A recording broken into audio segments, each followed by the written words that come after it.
What's going on, everybody? Welcome back to another episode of the Muscle Memoirs podcast. Today, Mike and I are joined by John Jewett. And if you're not familiar with John, he's an IFBB Pro, an RD. He owns his own business. He's a coach. And I guess I'll stop myself there. John, would you mind kind of introducing yourself, giving a little bit more background for anyone that's unfamiliar, even though I'm sure if they're clicking on this podcast or watching it, they know who you are. Yeah, well, Cole, Mike, thanks you both for having me very much. I appreciate it. Always nice to get in front of an audience and talk. And growing up and listening to podcasts and listening to bodybuilders speak, you would never think you'd be in the position to be someone that on the other end of it. So, but anyway, like you said, I'm a IFBB Pro. I competed in the 212. So I just did the 2019 Olympia. I got fourth in the 212s there. I've been bodybuilding for the past 7 years, and prior to that, I was powerlifting for 8 years. So I've been in the iron game for a while, and education-wise, I have my bachelor's in exercise science, and then got into doing my master's in nutrition, and then became an RD from there. Currently reside in San Antonio, Texas. I don't know when this is going to come out, but we're currently in-home sheltering. So just at home, which I pretty much stay at home anyway, because I have my online coaching business. So it hasn't affected me as much as what it has other people. So at home, but I did get to like a garage gym set up as soon as possible so I could keep training. So our gyms are closed here currently. So, John, digging a little bit more into your educational background, which I think is pretty unique considering the caliber of athlete you are as an IFBB Pro. You usually don't see many who have the educational background that you do. And your background is pretty similar to my own, which is why I'm really interested in exploring it further. So I originally did an associate degree in exercise science, finished up a bachelor's in nutrition, and I'm just about done my dietetic internship. So I'm very curious from your end. You did the bachelor's in exercise science. What led you down the road of nutrition following that for graduate school? Well, I always had leaned more interest into nutrition, and at least here in San Antonio, like our nutrition programs were fairly limited. There was only one school that did it, and it was a private university. And I also was at the time restricted to I needed to stay here in San Antonio. And I started going to UTSA with not knowing what I wanted to do. Knew I had an interest in exercise and nutrition, but I was undeclared for my first 2 years with an extreme interest in powerlifting. Give me a degree in powerlifting, and I would have been. So it kind of led me into, okay, well, we have exercise science at school. That fits well. Let me explore that more. And I kind of bounced around, like maybe physical therapy. I just didn't know what the end career goal really was. And as I finally went through, I'm like, man, once I got into the upper level of exercise science courses, the nutrition side, the metabolism side is what I was just like completely enthralled with. So, and started investigating, like, well, what's nutrition? How would I get involved with nutrition, and what would I do career-wise with that? And what always pushed me back was RD was very clinical. And it's like, well, the coursework looked like food service, community nutrition, clinical nutrition. Then you'd have like one class and like exercise nutrition. I'm like, well, that's not even close to what I want to be doing. But to like have a job in the career field as a sport dietetic, you have to have the RD. So it's just like part of that process. But towards the end of my exercise science degree, I did a practicum, 360 hours. I did it with Shelby Starnes, and he was and he's not an RD. Mm-hmm. He's just nutritionist. He was an online coach, and still very popular coach currently. And I was like, wow, this is what I want to do.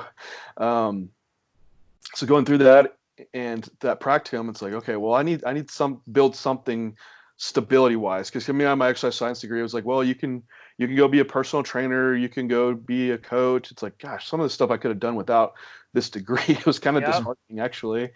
And so I was like, well, if I go get my RD, I can always work in a hospital. I always have this job stability. but I have hopes of maybe running my own practice or getting involved in sports, doing something I love. So that's what kind of led me to pursue the master's in nutrition. The master's in exercise science, although I would love it, it looked like that career path would be going more just into research, and I couldn't do much more career-wise with it in the field outside of just, hey, I have an MS. While with the RD, it opened up more opportunity for me. So that's why I kind of took the long approach and went into my master's. So my master's, I had to get all the prerequisites for the RD, some undergrad coursework and graduate coursework. So it took me like 4 years to do that. But normally it's like a bachelor's degree and you get your RD. Yeah. I couldn't agree more with your thoughts on it. I definitely share a lot of the same ones. You kind of already touched on my next question. So I was curious if when you were pursuing this RD credential, getting your supervised hours and to be able to take the exam, if you always knew that you want to go into sports nutrition, into coaching bodybuilders and powerlifters specifically, because during education, it's definitely not something any of your professors talk about. So, when I was in class, it's always, we're all expected to go into the hospital. And if you don't go into the hospital, then it's, oh, okay, we have a few people interested in food service management or community nutrition. I had one class in sports nutrition, and that was the only class offered for it. But yeah, there's not a lot of opportunities there. Not everyone's always, pursuing nutrition specifically for sports or thinking about private practice simply because it's not really talked about. So, but yeah, it sounds like you kind of knew all along what you wanted to do with the credential when you got it.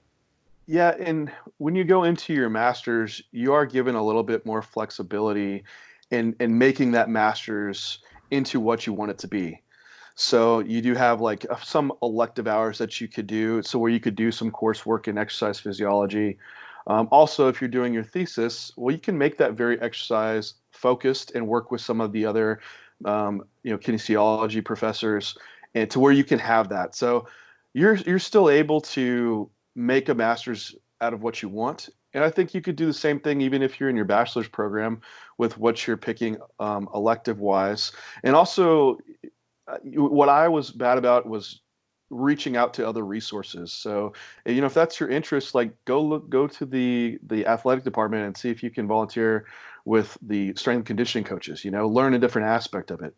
The way you can build experience. That's what's huge if you're trying to get into sports dietetics is experience. I mean, now it's like after you get your RD, you have to go do a sport dietetic internship, which maybe is paid, maybe, or very, very low. Then after that, maybe you'll be able to apply for these positions. So just getting those experience hours is huge, but you can definitely make it into what you want it to be. And I think availability of those types of programs is becoming more prevalent. You just have to seek them out and be willing to travel. For me, I was in my master's, I was already coaching people. I had never even competed in a bodybuilding show, and I coached someone to a bodybuilding show. You just growing up, I was always that, when you're the strong person or the bigger person, people ask you, what do you do, John? And you eventually start educating these people, and they're like, well, can you help me do a bodybuilding show? So I think I would just started my master's, and I had coached my friend. I did it for free. It's like, hey man, I've never even done this. Let's just learn together, and I'll help you get to stage. And so that was my first client, and it just kind of grew from there. More people asking for help until you're like, wow, I can maybe continue doing this as, a private practice. Very well said. So now let's transition into your current off season, John. You have a fantastic video series on the Animal YouTube. I saw your most recent update just got uploaded on there. I encourage everyone to check out that series, full of a ton of useful information. And we're basically going to dive a bit deeper into the details of your nutrition and training for the rest of this podcast. So, John, just give us a general outline to start of your current off season. How many weeks in are you? What's your body weight at? What's the end goal? What's the season opener for you whenever the season does open amongst this current crisis? Yeah. So for me, coming up off the 2019 Olympia, I'm already qualified again for the 2020 Olympia since I was within the top 5. So it didn't make sense to do another show. Just planning for the 2020 Olympia. And so now it makes me 28 weeks into off season and also 24 weeks out from the Olympia. So I have all the weeks counted out as what you know as a bodybuilder.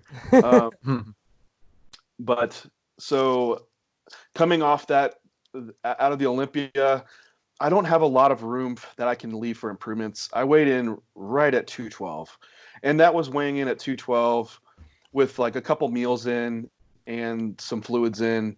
So I have a little bit of flexibility if I want to pull down, make weight, then eat up. But you don't want to go too far with that because you really lose your look, and has always been an issue in the past. So you're maybe looking at maybe 4 pounds of quality tissue to be added in. So coming off the show, it's like, okay, where do you want to improve, and just add some more delts, a little bit to the chest, and maybe into traps. So you have to get pretty specific, and a lot of other, and we'll get into training, but that also caters like what training should be done and what you should do nutrition wise for what you want to be improving, and have to take consideration for like I don't have a lot of stage weight to be able to add on. So currently I'm 241 pounds. I've been floating around there for a while now. Really can't let my weight go any higher, but this is like a comfortable weight for me too. So it's very livable. I'm not having to eat excessively to push body weight up. I'm also not having to be very restricted to keep body weight down. And I think that's a important point to be like, because I know we talk about where should your off-season weight be, and it's going to be different for people just because of what's livable. If you be so restrictive close to stage weight, maybe you still have sleep derangements and you're not able to restore metabolically. Of course, if you get up too high and you're pushing your body fat up, or your prep's going to be miserable. So for me, right around this mark is still a reasonable spot to be able to pull down, and I'll start prep in 20 weeks down to 212.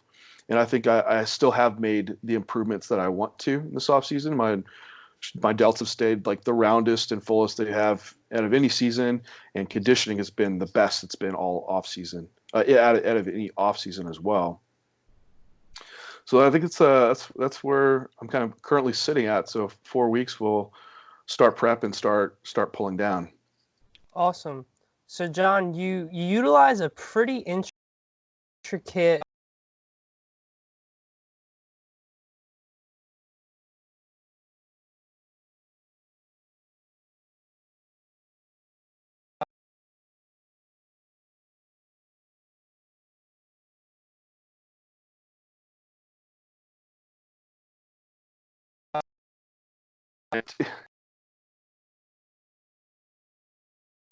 And he is being as a pro and background and collect good information. If you have a good coach that can listen to you, you can really work really well. At the same time, you also want to be coachable. So sometimes people are too smart for their own good, and they can't listen to someone, right? So you don't want to be that person that's a know-it-all and won't listen to your coach because you think you have the better plans. Well, then why have a coach? So this has been a great person to work with. So we started doing the calorie cycling coming out of the Olympia, and it just kind of continued throughout the off season. And where it led me currently is having on all training days except one. Right now I'm at 300 grams of carbs per day. It's right 275 grams of protein, and then it's like 60 grams of fat. Then on one day a week, I have a very high carbohydrate day. So fats stay the same. I'm sorry, they actually come down to 40 grams of fat, and then it's about 900 grams of carbohydrate. And then on my off days is low carbohydrate and higher fats. It's about 100 grams of carbohydrate and 90 grams of fat. Protein remains the same. And that's changed throughout the season. I've had a few extra high days when I was pushing my weight up, but getting closer to a maintenance level now, and And also I had some blood work done, and having pushed carbohydrates high for so long, I noticed my triglycerides were starting to rise. Not high, but they were coming up, so it made sense to pull back a little bit and add more fats in. So that is the general current setup that I'm running. So before we tackle into your specific days, that I'm curious about your thoughts in general about carbohydrate cycling and what the potential benefits of these are. And you could even further subdivide this into if there's more potential benefit during a MAS compared to a diet. Yeah, so, and I argued this same thing in my mind, was like, well, rather than having one very high carbohydrate day, why not just distribute that evenly throughout all days so you can fuel performance adequately? You don't have any days where you're low in food and maybe not perform as well, or you don't have this one day that goes just excessively high. And potentially, I think for like a beginner to intermediate, I think that would be a good approach. And this also goes back to like where I'm at personally. Mm-hmm. And I don't think this should apply to everyone. But if you are restricted within a certain weight class and you have specific muscle groups you want to improve on, you could feed higher on those days. And I think the advantages would be able to take advantage of really increasing insulin high on those days, which insulin is very anabolic and can promote growth with everything else in context that you're doing. So if I have areas where I'm trying to improve shoulders and chest, it makes sense to put more food on those days and be a little bit more restrictive on days that I'm not trying to. I'm training more closer to maintenance on the other muscle groups. Now, we don't have any good research on this. There's nothing. There's absolutely nothing. You could make some theories and off like the metabolism of it, but there's really nothing to go off of. And some people will say, "Hey, man, that's a total bro science approach," and I could say, "Yeah, it looks totally like it." But anecdotally, I looking at what I've done, this is absolutely the leanest I've ever stayed in the off season. Like I still have glute lines the whole off season, and I'm not having to have sleep abnormalities or digestive issues to where I'm so restrictive at all. So potentially there has to be something there where you have some type of improved insulin sensitivity on your other days, and you're able to really utilize it on the days that you are pushing food high, and potentially that is keeping some type of fat oxidation more present on your other days and keeping you leaner. Now that's just a theory on it, but at least anecdotally, that's what I've noticed throughout this off season. That I'm like I said, I stay fuller in my parts that are weaker, and I stay leaner. And now carrying that approach into a contest prep, I think we'd start having some better research and utilizing refeed days or dieting breaks. And we see all these terms now coming up. And my last prep, I was doing almost like some people have seen like the 5 on, 2 off dieting approach. I think Bill Campbell and has some research coming out on using this, where you're at like a 30% calorie deficit 5 days a week, and then you raise calories to maintenance for 2 days, and showing that potentially you could have better training performance. You're fueling better workouts, and that leads to better muscle retention because you can still produce good training output. I'd utilize a similar approach last prep, and that was the least amount of cardio do and the highest amount I've been able to keep my food as well. So I think, and I was doing like a 1 refeed day a week, and what I would notice was my weight would go sky high. GI issues were more prevalent because food volume was going so high, and so it'd take a few days to get back regular and get back productive into dropping body fat. And when I switched to doing 2 days that were just more moderate, I noticed that I had good digestion. Training performance still got the same boost out of just 1 high day, but it also didn't take me several days to catch back up into this fat loss effect. So during the dieting approach, I think a calorie cycling approach if you have the time frame. And that's another key, because you do have to keep in mind anytime you're raising calories to maintenance, you're not going to be in a deficit those days. So those non-deficit days will add up over the weeks. And so you might need a little bit longer of a prep to do so, but I think that could be productive as well, because most people just give themselves too short of a prep and they're having to punch the gas hard at the end. And that's the last time you want to be having to push it hard. I'd rather push it hard out the gate and then be able to back off and utilize more of those refeeds or diet breaks throughout the process. Absolutely. And like you said, a lot of this is theory, and it's going to rely on anecdote, but personal experience and anecdote is kind of, part of that triad of evidence-based practice, and it is worthwhile to talk about. So specifically in regards to your current regimen, I am curious about the disparity between your high day and the moderate days. I completely agree. I think it makes a lot of sense that if you're trying to prioritize certain muscles, especially at your level of advancement and the weight class restriction that you have, that pushing carbs much higher on that really important training day can certainly be beneficial. But as far as 900 compared to 300 your moderate days, to me it seems like you could still just put that at 600 or 700 and then still give yourself more carbs on the other days. Is it more of a personal preference thing for you, or pushing it that high and that big of a disparity?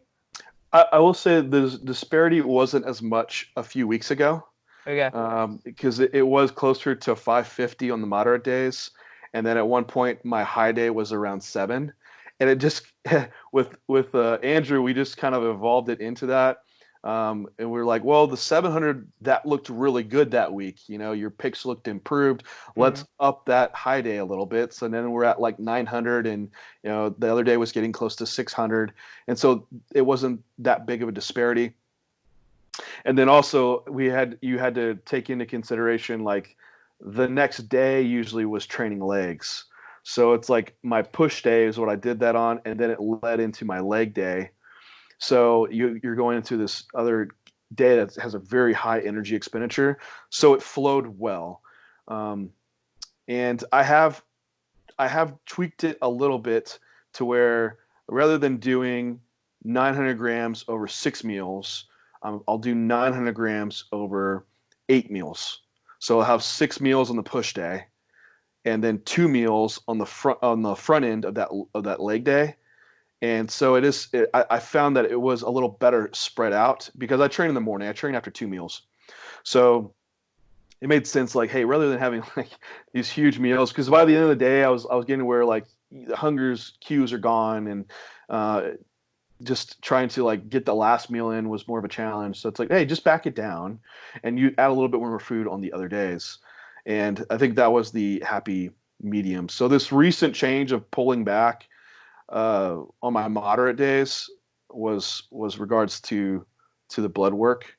And my argument going back and forth was like, is it just high carbohydrate the whole time? That's the issue with triglycerides, and being in more of a surplus, or is it this really, really high day, and then the following day you maybe have poor glucose tolerance and greater insulin secretion.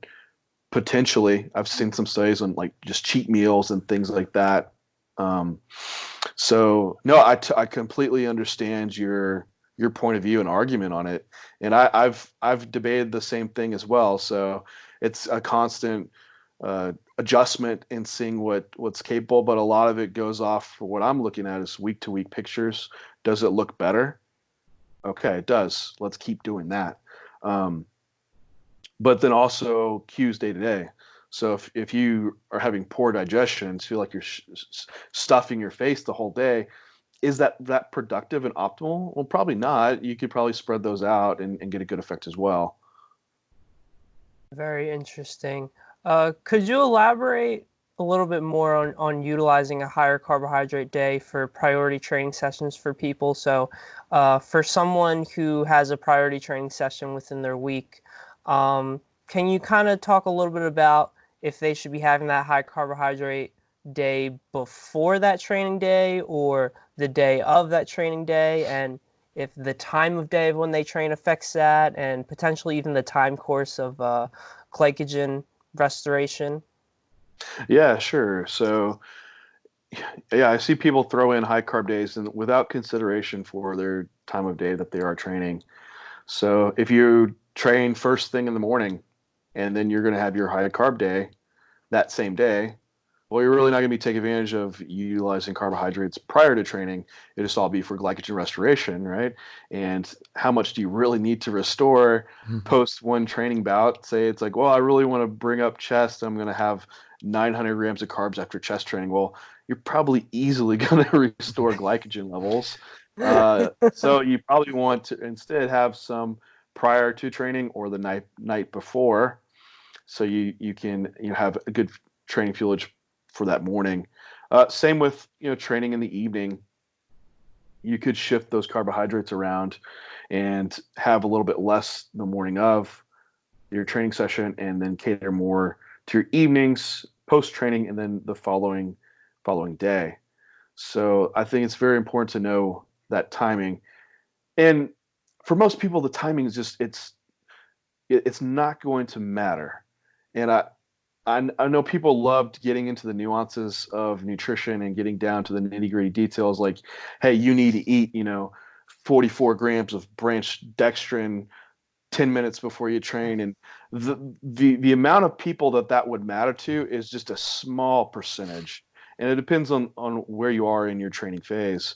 So I think for the vast majority of people that are beginner and intermediate, the meal timing is much less of a concern, especially when you're in a calorie surplus and you're going to be consuming adequate carbohydrate throughout, every day.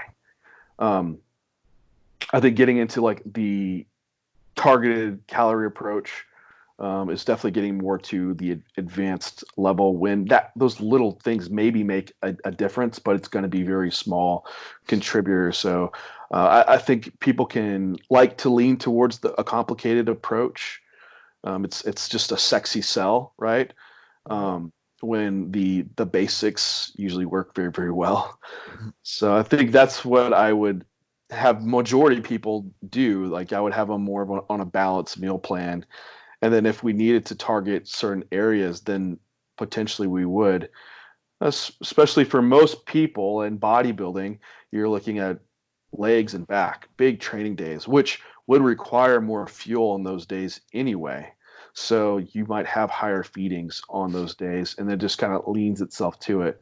So usually you're not going to have someone, hey, you need to bring up arms. We're going to throw you 1,000 grams of carbs in, like that. It just wouldn't make sense. It wouldn't be necessary. Does that answer your question? Is there something else? It absolutely does. Yeah. Okay. That was I excellent. started going down a rabbit hole and things, so I'm like, am I getting to this question? Yeah, that definitely covers all the points. Thank you, John.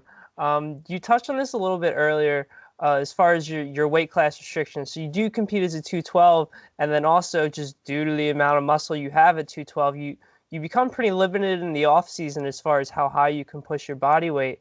And obviously this is going to be pretty unique to you, but what are your general recommendations for the off season? Is there a certain percentage over stage weight that you like your clients to, potentially not surpass? Obviously this is going to kind of differ based on how much of an off season they have and how much time they have to prep. But yeah, elaborate on that a little bit. Is there a certain weight that you don't like to see them surpass? I hate putting a straight weight number or even percentage number, but because like I was mentioning earlier, it really depends on what is livable for that person. I have some clients that are complete anomalies that can stay 7%, 6% body fat, and it is completely livable for them, and that's only for them 5% above stage weight. And which is insane. Like for someone else, they might be doing hours of cardio and very, very low calorie to maintain that look. So that's one in of the spectrum, the person that can stay very, very lean. You have someone else that just maybe they tend to, their baseline was a very endomorphic, higher body fat percentage person, and for them to get down lower, it takes a lot, and then also it's not productive from them from a muscle building standpoint.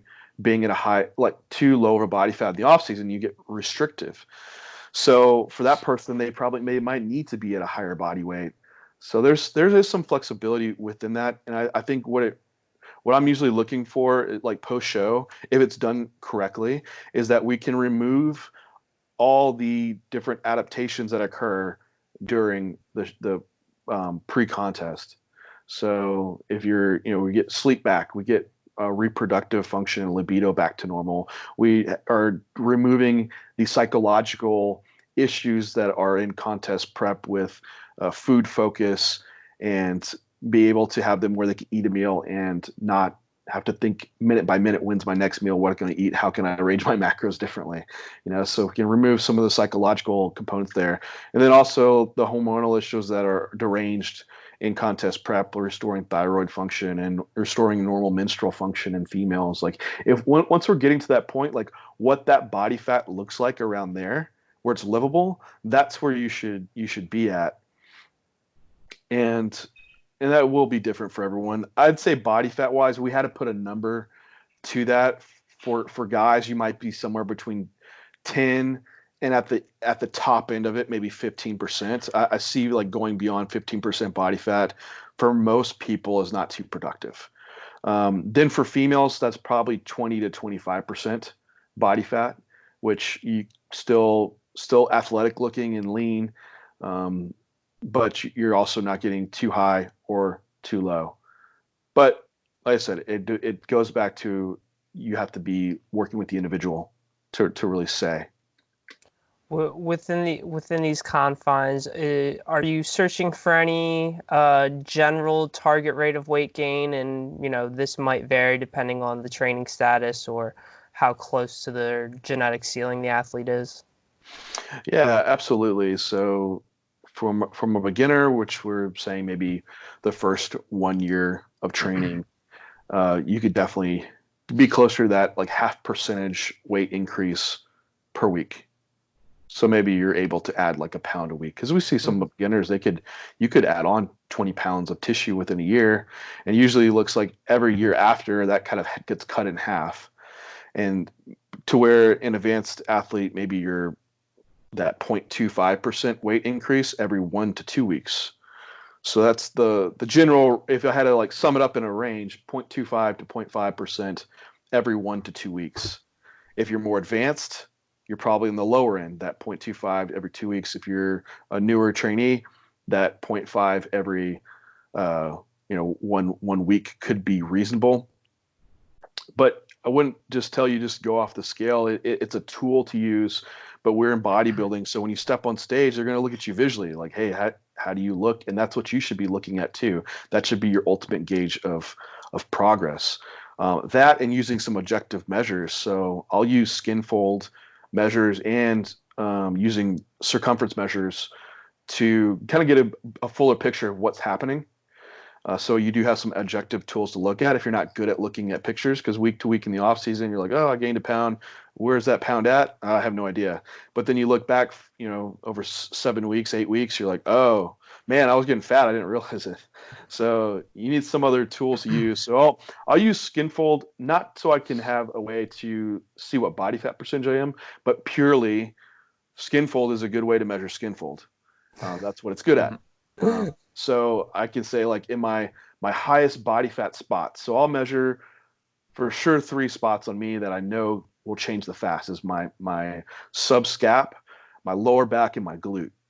And these aren't exact body fat measurements that you use in like the Jackson Pollock equations. And all. They're just spots that I've picked that I always just will go to and monitor those sites. So I can see off that, like, all right, my weight came up, but my skin folds are coming up.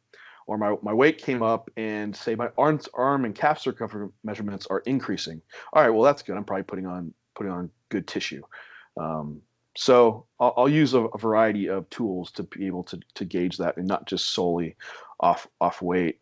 But yeah, that's definitely a good point, because and that goes also to the fact you probably don't need as much calorie surplus when you're in a more advanced state, because you're just not be able to accrue tissue as quickly as a beginner who would be growing faster. It's like you have a construction crew building a house at a much faster rate, right? They need more materials because they're building up quick. So you would need a little bit greater of a surplus.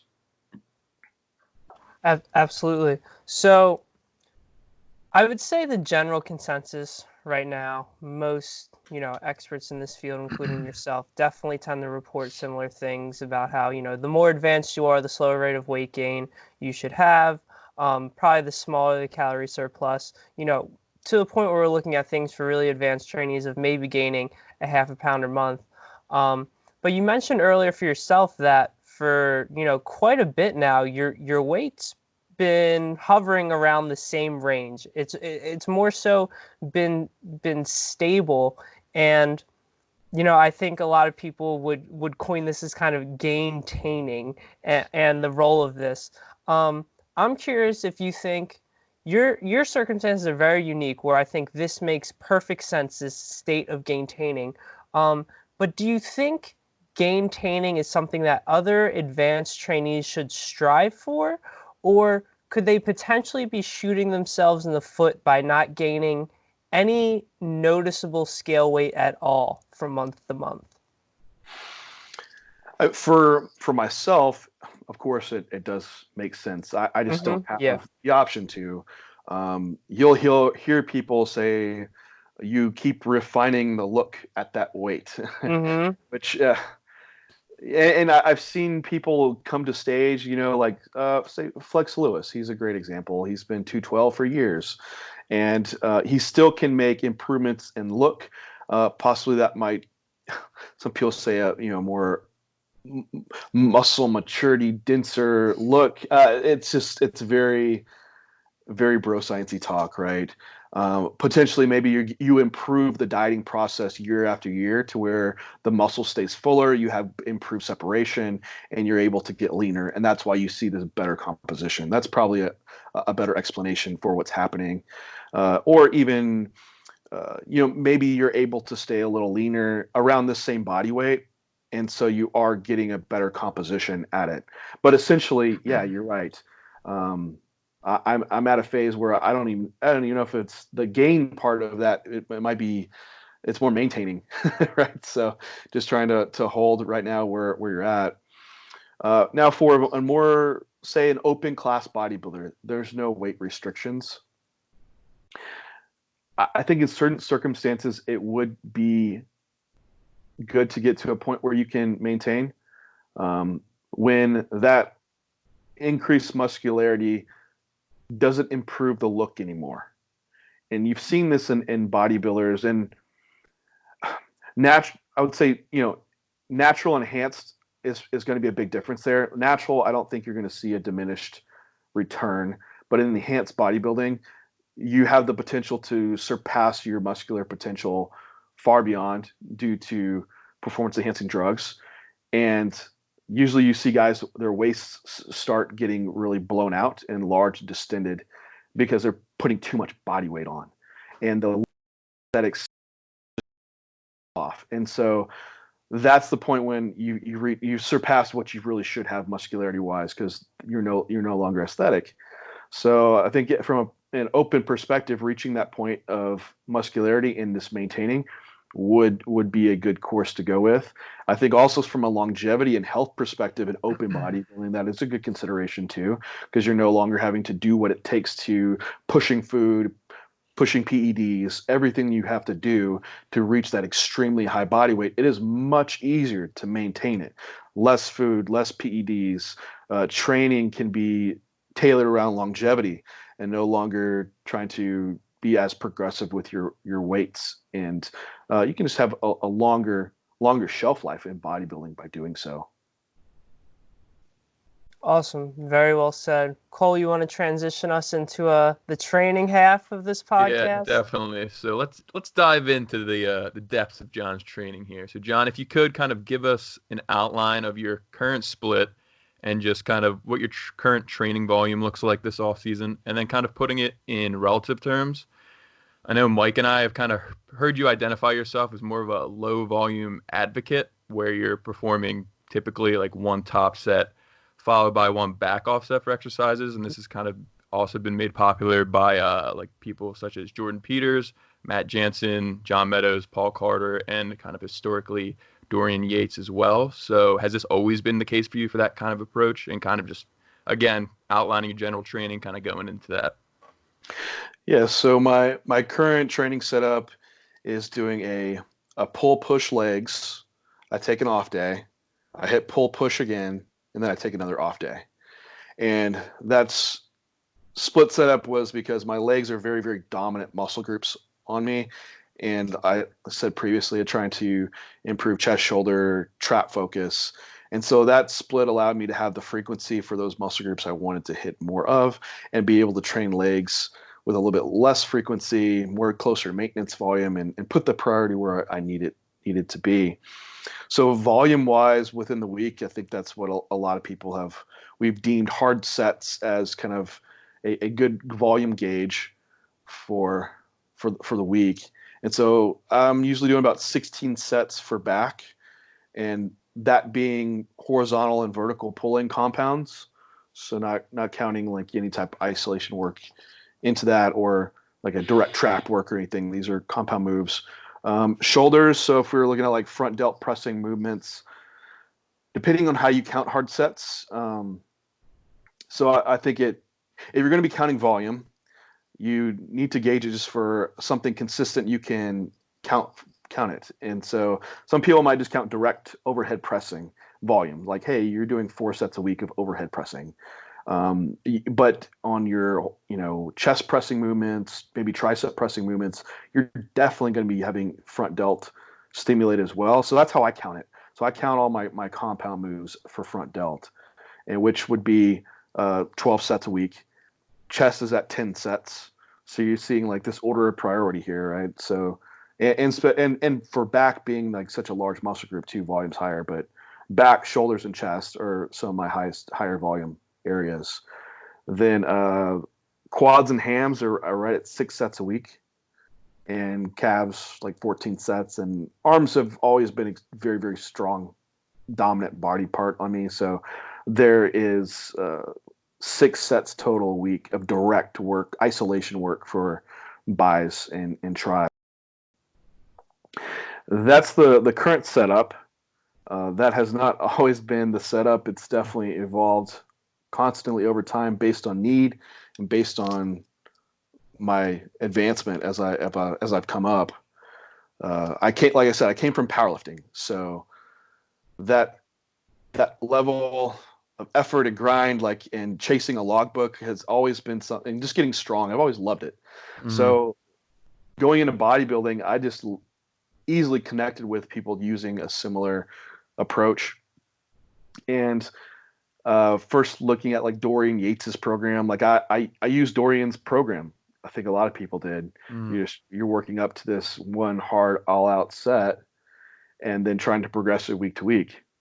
And then that kind of led me into DC training. So I did DC training for quite a while, and I did it all the way through my first show and for a few years afterwards. And the same thing is he had an upper lower training split that would rotate with a few compound moves and rest pause sets.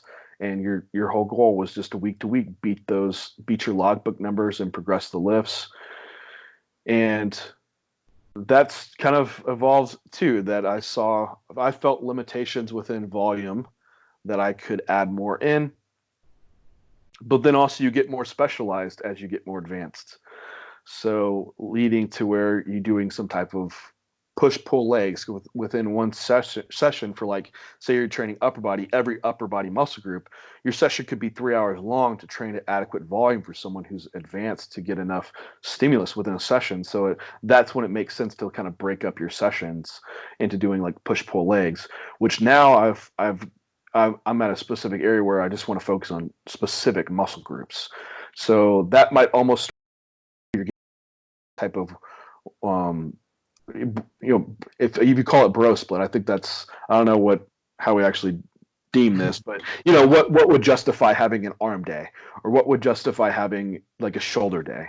I think where you are just so developed and you just have that one muscle group, 1-2 muscle groups that you need to focus on, the rest are trained at maintenance, that might justify when you're using once, not even a once a week, but a very specific split for that. Because I would cater more towards higher training frequencies and less volume per session than having one gigantic long session volume of session for our one muscle group. But yeah, that's kind of where I've evolved to with training. Awesome. Well, But thanks. yeah, I think you said, I guess volume wise. So being a low volume, I guess when you are using the high effort level within sets and getting close to failure, it just tends to be that your volume would be less. I think once you're reaching a high strength level, I do have quite a bit of build-up sets into my top sets. So if you were to look at it and count all those sets, it wouldn't necessarily be low volume in a sense. But if we're going off hard sets, it definitely would be. But for someone doing 3-4 sets, I guess that would be higher volume with a little bit less, more reps in reserve. So I see that's the disparity that we're comparing against. So yeah, I guess I would lean more to low volume and closer to failure on sets. Well, just judging by for example, your back training,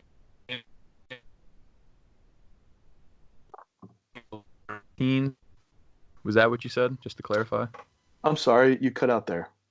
Yeah, I don't know. I got a little shaky. So I was kind of going back to your what you mentioned about your back training. I think you mentioned you're around 16 sets per week. Was that right? Yes. Yeah, so that's not, I mean, I wouldn't consider that too low. I don't know about you, Mike. What do you think about that? No, I wouldn't. I actually was not aware that you were doing that many sets per week. I definitely thought it was lower than that because I know generally in how you structure your training sessions and with your exercises that for per exercise that you are doing, one top set for that exercise and then one back off.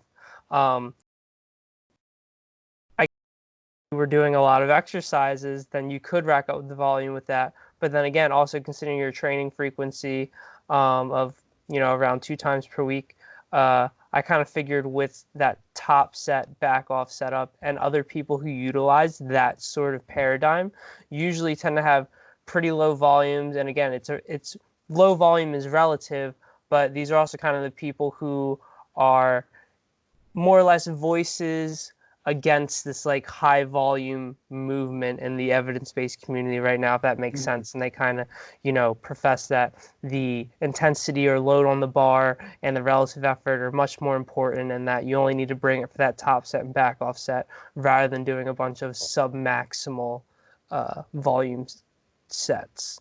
If that makes sense. Absolutely. No, it does. And I guess that is the thing to weigh in is that for one, if you looked at my leg work, it's only 6 sets for quads, which typically we're saying you probably need maybe 10 to 20 sets, depending on how that training effort within each set is. Maybe lower if you're going to failure, more sets if you're not going to failure.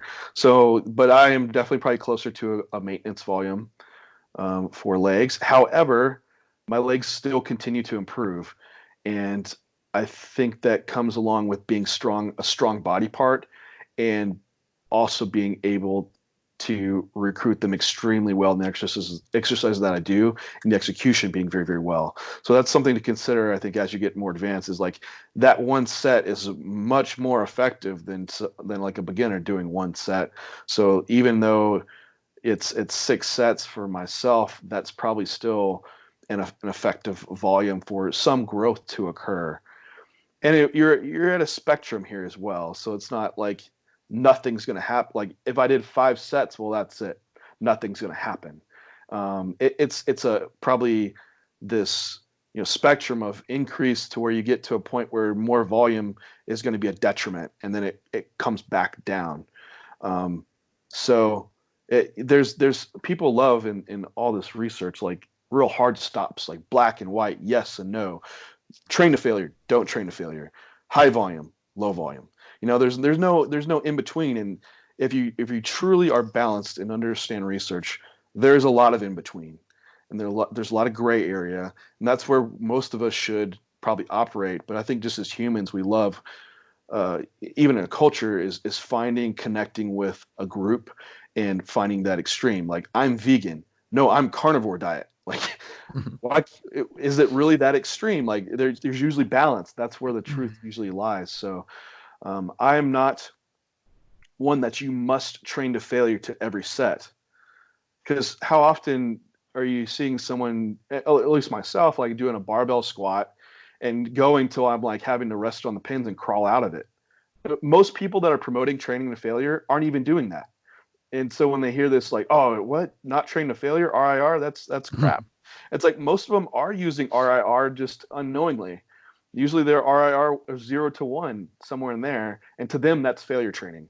But when we're looking at it within research, it's like usually we're saying concentric failure, where you go for a rep and you're no longer able to complete that rep in the concentric phase. For the majority of people, aren't training like that for a lot of these big compound lifts. And so that is kind of where I stand, at least how I execute my sets, is I want to be able to complete every rep possible and take that as far as I can. And if it's within a safe machine or something, I will, if there's a rep that maybe I can get this last one, I'll go for it. If I miss it, okay, that's fine. I was able to go to failure safely. But I'm not going to do it on lifts that are so mechanically technical where your form's going to break down, you risk injury. Easy. And I think even isolation movements are an easy one to be able to take sets to failure. So that's like that middle ground that I think is a good place to go. Now, the caveat to that is that someone prescribing RIR, like, hey, just you hit a 2 RIR on your set. Most people are very, very poor at knowing what that is. And it's very easy in a plan to underdose volume that way. So I've just trained too many people and seen so many people train that are like, that didn't have any more left, and they really had like 3 reps left. And so that RIR of 0 was actually an RIR of 3. And now, like, whoa, Josh, you probably needed another set of volume to give you an adequate stimulus for that session. So I rather have someone take someone there to that failure point, and so they understand it. Rather than just always trying to be gauging what's their RR. Like, you need to go there to know. Just like when on these programs that are accumulating volume. Well, like, how do you know I should be at 16 sets a week of back? What if I could do 24 sets a week of back and grow even better? Well, you just have to go there to know. And through experience from others, we have some good ideas, and through research, we also have some good ideas about where that should be. But there's times where you just need to test it. So you've probably seen me talk about, maybe approaching MRV and using some of Mike Israetel's terms from resonance periodization. And because I've wanted to test those areas, like maybe I can do some more volume in these areas and push it to that point. So just like with anything, with failure training, volume accumulation, you do need to know where that boundary lies, so you're not underdoing anything. Because I definitely lean towards I don't want to underdo anything. I think most people, the risk of overreaching and truly overtraining it's much greater, much more challenged to reach there than what people think. I think there's a tendency to underdo it, and what's kind of coming out evidence-wise in some of the people that are promoting those approaches. Or even how others are interpreting their approach. Because I hear some of the proponents of volume accumulation and RIR, and the takeaway, what people are applying, is incorrect from what that person is preaching.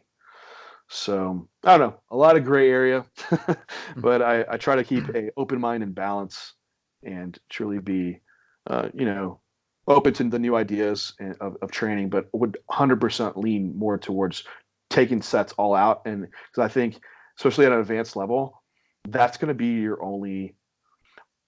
your very limited volume wise to increase. because you're so strong at an advanced level. So like doing an extra set, even if it's like a reduced RIR, could be enough volume to push you way beyond your recovery capacity, versus one extra rep wouldn't be, but it's enough to progress stimulus. And since you're already going to be growing at a slow rate, you don't need to be adding like 2 sets a week to your training, because you're just not going to grow that fast. So each week stimulus, the progression is going to be slower. Awesome. I think you hit a lot of great points there, and you kind of dove into the next question I was going to hit you with at the end of that there, kind of talking about, not necessarily needing more volume if you're able to kind of take that set closer to failure, kind of getting to that dark place, if you will, and not needing to just add more sets on kind of meaninglessly. So you kind of mentioned talking about Mike Israetel and Renaissance periodization and the role of progressing towards MRV over the course of a mesocycle. So can you kind of talk about your experience utilizing this, and kind of if you still do, or kind of have your own strategy of implementing it? Yes, I've never completely applied like that exact approach, because that is his own, Mike's approach. Yeah. Where we're starting at, he has all the I don't want to misquote him. Like that is he could speak the best on it, but basically starting at a lower volume level with a lower RRR, and then week to week approaching closer to failure, and then adding in sets to volume, reaching an overreaching phase, and then deloading, right? So that's kind of that approach. I've never done that specifically, but like I have done it on a few muscle groups, and it's got me a point where I can realize where I can really push other muscle groups too. For me at this level, I can't do the volume accumulation like that, and I'm not. I'd rather be at a workable volume and auto-regulate it week to week, and continue. If I'm getting a good result, not add in more. Right. So if I'm getting good stimulus, I'm getting stronger week to week, and I am growing. There's no reason to push myself into an overreaching phase that would purposely require a deload, then purposely require me to train at a lower suboptimal volume. And I think that might lend itself to where you're having more weeks in deload phases and lower volume levels. And the argument would be, well, what if you're training at that volume that's recoverable and you can keep making progress? Maybe at the end of the year it all averages out even, right? You have weeks averaging this volume level versus those deload weeks and overreaching weeks. But I've seen it's more advantageous currently to just keep the volume rather constant, and just trying to progress in load or reps week to week. And then if recovery gets really good, then I'll add a set in as needed. And at some point in that process, I will start getting beat up just because your loads are getting higher, repetitions are getting higher. And then at that point, it might require some form of deload to take place. And so, but that is applied off just feedback and autoregulation, rather than having like a purpose overreaching and a purpose like you must take this week off. But if you feel really good, well, I'm going to take the week off. So I'll just keep it going. So there's some of that taken out of what they're preaching, but I definitely lean more towards just keeping a consistent volume, progressing in the logbook, and auto-regulating volume so I can stay within that productive training phase, and then deloading as needed. Real quick, I want to recap on a couple of important points that John made there. So, for one, something I think was excellent was that this idea of adding sets from week to week. For starters, will you even benefit from that sort of rapid progression? So like John said, when you're really advanced, like, you're building muscle slowly, is it even worth, adding 2 sets compared to just adding a rep? And then also the type of fatigue that can generate, and how that can affect your overall mesocycle, and for how long and how productive you can be within that. And then in addition, how potentially utilizing this strategy may be the most valuable when just for testing, just to see if maybe you've been underdosing your training. So maybe just running one of these cycles where you're purposefully adding a couple sets from week to week, specifically just to see if you can, just to see if, oh man, well, I can actually recover for weeks on end with around, 4 to 6 sets more than I've been doing this whole time. And for someone who's looking to, optimize their results in, say a limited 28-week off season, that's really important. Whereas other people might say, well, who cares if you can recover for more now? You're going to be training for years, right? And you don't need to be, hitting your genetic ceiling at this moment. But I think those are some really interesting points to consider for everyone. And I think you have to weigh into like also what someone was willing to be adherent to. It takes a certain mindset to go in the gym every day and want to just annihilate your logbook and beat weights and reps. And it's taxing, and it can give some anxiety, like on those big lifts going in, like, hey, this leg press, I did 20 reps. I got to beat this thing. And for some people, they just mentally aren't wired that way to do that. And the people can get burnout easily. So for that person, maybe the approach would be to just do an extra set and keep them a little shy of failure. But I absolutely would lean towards, I think an optimal approach is learn to make your one set as effective as possible before adding in more sets. Because what's the point of just doing a bunch of sets if they're all shit? You want the perfect form within your set to where you're applying tension, tension is the main driver for hypertrophy stimulus. You want to be able to apply that tension as effectively as possible in the muscle you want to. And then from there, continue doing those repetitions until you're reaching a point at or near failure. And so once you've checked that off, like you can do that set, then you can progress on to adding in more sets, which I lean less towards the other way around of just doing these sub-max sets where maybe you're not really you're pushing it close, because we know untrained and early lifters are very poor at knowing an RIR.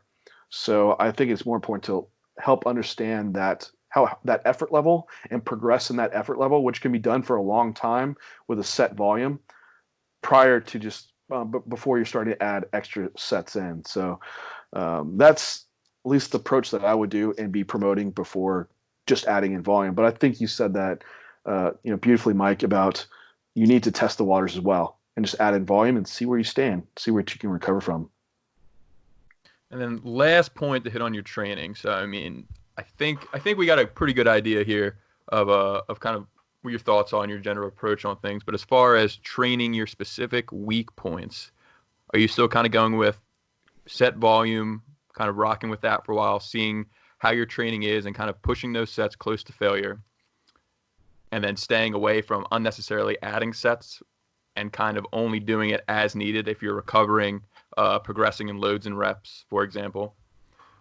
And also, have you, sorry to keep it going because this is a long question, but have you kind of played around with just kind of spacing out that set volume a little bit more and increasing your frequency to kind of hit those weak points more often throughout the week?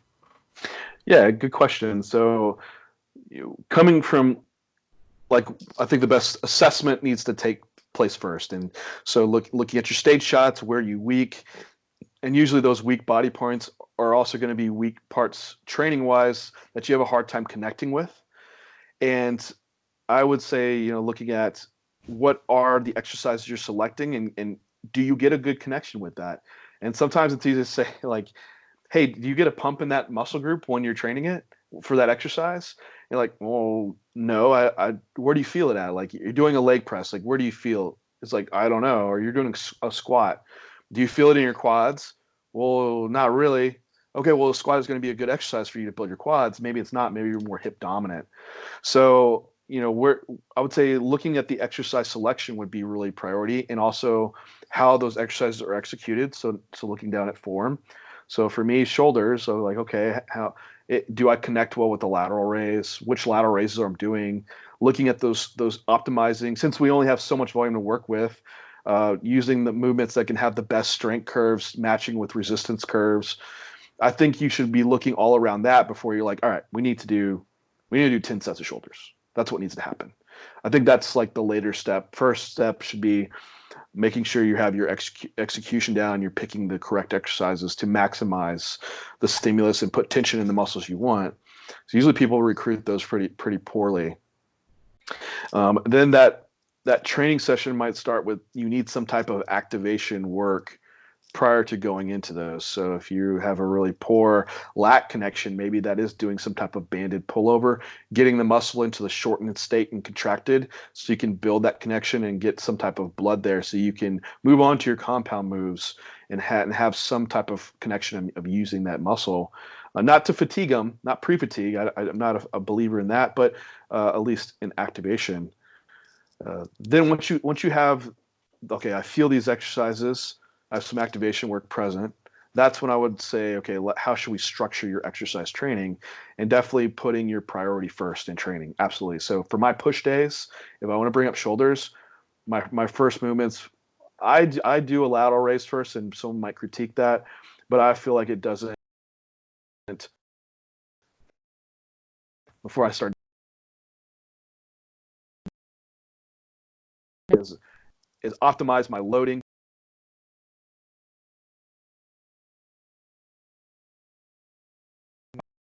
the full spectrum.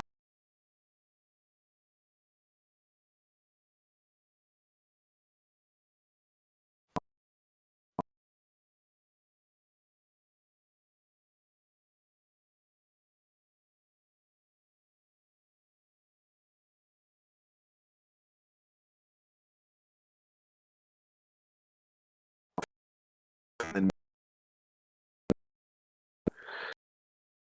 now, to increasing,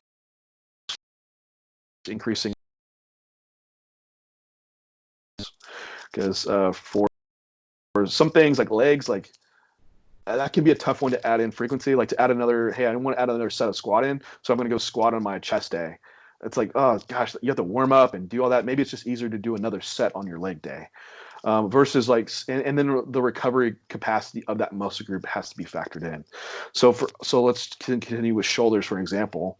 So if I have 2 push days a week and I'm already doing 6-8 sets on both of those days, it'd be easy, like middle of the week, hey, before I train legs, I can do a couple sets of laterals.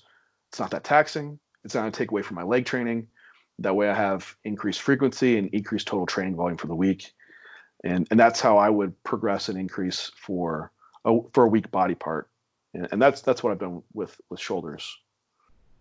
Now, as far as increasing intensity techniques, because I've seen some people that, promote the low volume intensity training utilizing like rest pause or drop sets to further add in volume in a session. I'm not a huge fan of rest pause and drop sets anymore. I feel like it's still, you get more productive loading just doing straight sets.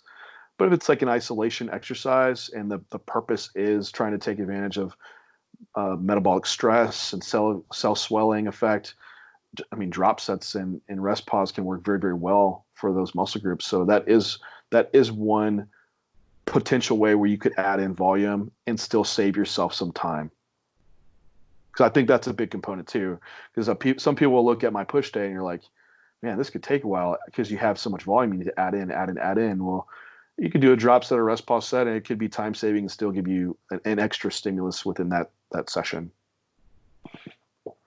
Awesome. I think you made a lot of great points there as well when bringing up a weak point. I think a lot of times for beginners and intermediates, they might pick an exercise such as the squat just because they think it's a good exercise without putting much thought into what they're trying to accomplish out of it, and kind of being able to analyze your training and pick what movements you feel in the target muscle are super important, and then kind of executing them to the best of your ability, and then just kind of plugging away at that over time, adding more load to the bar, increasing reps.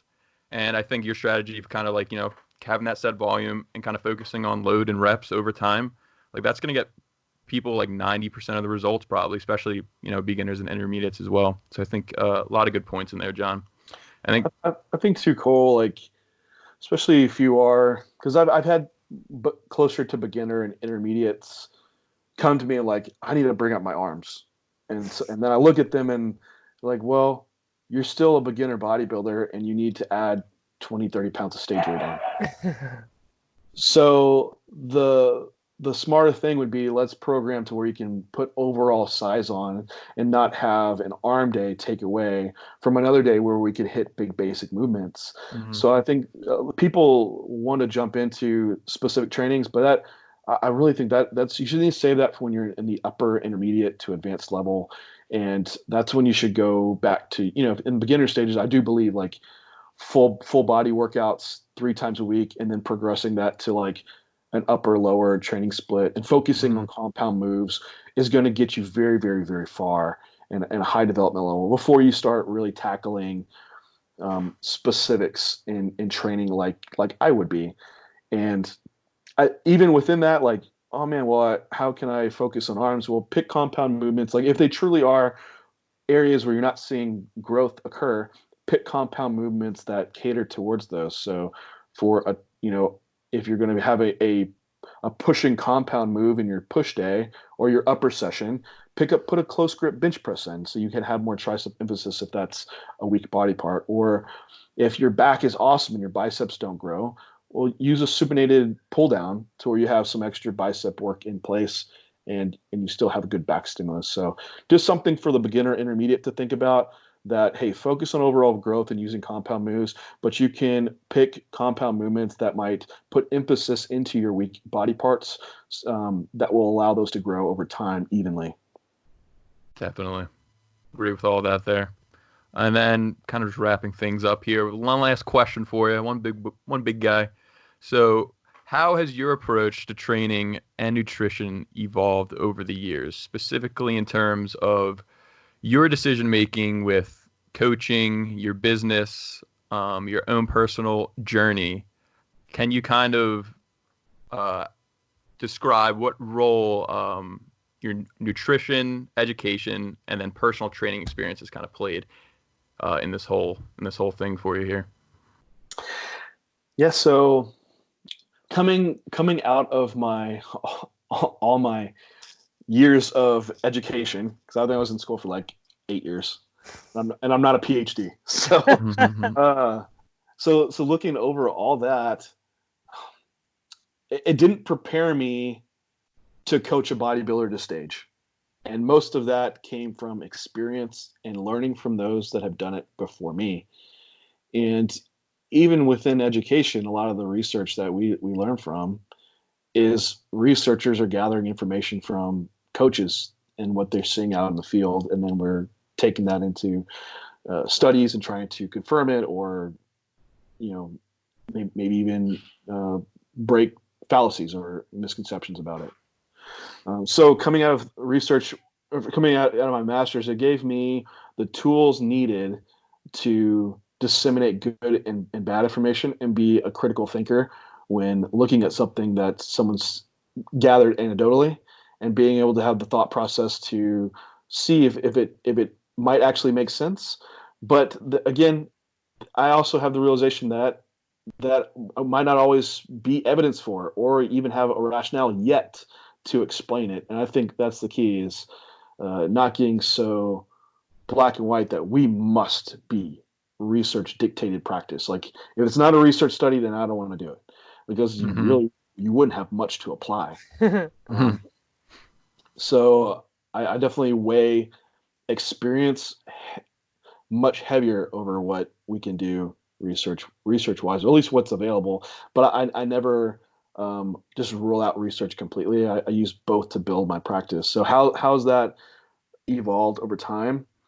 I definitely in just being more open, and I loved when I got into research, and I think a lot of people that are into it, you can get a little harped up in thinking that this is just the black and white way to do it. And so I lean more into research, and I'd see guys doing stuff that was anecdotal, but it was working. I'd say, oh, no, that's got to be just be bro science. But now I'm much more open to it. And I training wise, I don't think it hasn't influenced me much. I used to be that very low volume guy, failure everything. But so now I am a little bit more open to using like RIR and the more volume accumulation on certain clients that need it. Otherwise, before it was very black and white. Like, no, this is the right way to do it. When there's several ways that you can do it. And even nutrition wise, a lot of people will come to me and say, "Hey, are you're the carb cycling guy?" Or other people go to the other ones and like, "You're the keto guy." It's like, well, no, I just use the nutrition approach that's needed for you. Yeah. And whether that is carb cycling or it's maybe a ketogenic approach,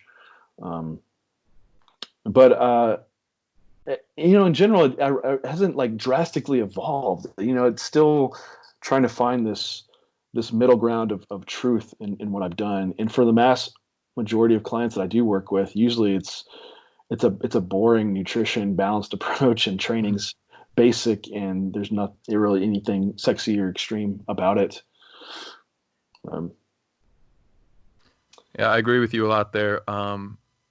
And I think you kind of open my eyes up to a new point as well, because, I'll see someone in the gym as well, and I'm thinking in my mind from, oh, well, this isn't the research, so like, why is this working? And I would get kind of not angry at it, but just kind of like annoyed, I guess, for no reason. But you bring up a good point where it's just like, we're just so limited in the research, and maybe that's something that, could work, and kind of just having more of an open mind.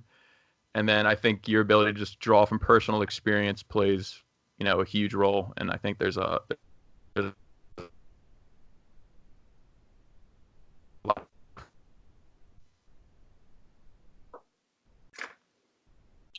Did I cut out again? You did cut out again. Sorry. Mike's just staring at me. I'm like, all right. Yeah, like we're all staring at each other. It's like, yeah, you cut out, buddy. I'm sorry. It's all right. So I was basically just saying, just the huge role that it plays, being able to draw from your personal experience, and also just not being too head stuck in the mud in terms of being so drawn to the research that anything else that could possibly work but isn't in the research, you kind of just reject. So yeah, that's just kind of what I was getting at. And then, Mike, do you have anything else to add before we close out here today and let John continue with the Sunday? Nope, I think that's about it. In regards to the limitations of research, I think we all of us here are certainly aware of them, but there are especially no research studies on people like John. That's for sure. The IFBB pros. Maybe we will at some point. Who knows?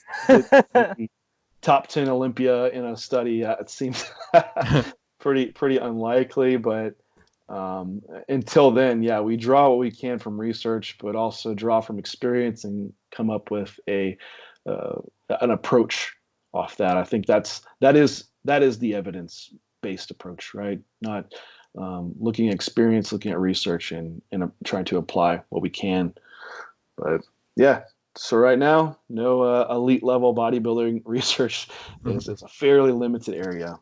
Mm-hmm, for sure. All right, John. So for anyone that may be unaware of who you are, where you've come from, and where you're going, where can people connect with you, find you, and learn more about you? Yeah, so I am most active on Instagram, which my IG is at John Jewett 3. If anyone would be interested in coaching, John at j3sportsrd.com. And that's also my website as well, j3sportsrd.com. And I do work a lot with Animal Universal Nutrition. So my prep series is on there, and I also put out some education content through their website, animalpack.com, or on YouTube, just Animal. All right. And Mike and I just want to thank you again for being here with us and enlightening us on your personal experience, training, nutrition, and giving us a lot of things to think about as well. And I hope all of our listeners got a lot out of it going forward. So thank you, John. Appreciate your time. Yeah, again, thank you both. I really do appreciate it. All right, everyone. Take care, and we're going to catch you on the next episode.